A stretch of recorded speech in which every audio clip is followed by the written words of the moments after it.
সালাতে দোয়া কবুল হয়। সালাতে দোয়া কবুলের তিন জায়গা। একটা হচ্ছে তাকবীরে তাহরিমার পরে আমরা সানা পড়ি না, আমরা তো একটা পড়ি। আল্লাহর হাবিব সুন্নাহ এবং নফল নামাজে আরো পড়তেন সানা, ওই দোয়া কবুল হয়। দুই নম্বর জায়গা সালাতে সেজদায় পড়ে দোয়া করলে কবুল হয়। আকরাবু মা ইয়াকুনুল আবদু মির রাব্বিহি ওয়া হুয়া সাজিদ ফাকসিরু ফীহি দুআ। বান্দা যখন সেজদায় লুটিয়ে পড়ে বান্দা আল্লাহর সবচেয়ে কাছে চলে যায়। কিন্তু বিশ্বনবী বলে সেজদাটা তোমার রবের কুদরতি পায়ের উপরে পড়েছে। সেজদায় পড়ে দোয়া করেন।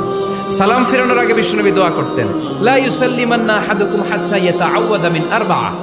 আল্লাহর হাবিব বললেন, চার জিনিস থেকে পানাহানা আছে আমার কোন উম্মত যেন সালাম না ফিরায়। তারা যেন পড়ে আল্লাহুম্মা ইন্নী আউযু বিকা মিন আযাবিল কবর, আউযু বিকা মিন আযাবি জাহান্নাম, আউযু বিকা মিন ফিতনাতিল মাহইয়া ওয়াল মামাত, আউযু বিকা মিন ফিতনাতিল মাসিহিদ দাজ্জাল। আল্লাহ কবরের আযাব থেকে বাঁচাও, আল্লাহ জাহান্নামের আগুন থেকে বাঁচাও, আল্লাহ জীবন মরণ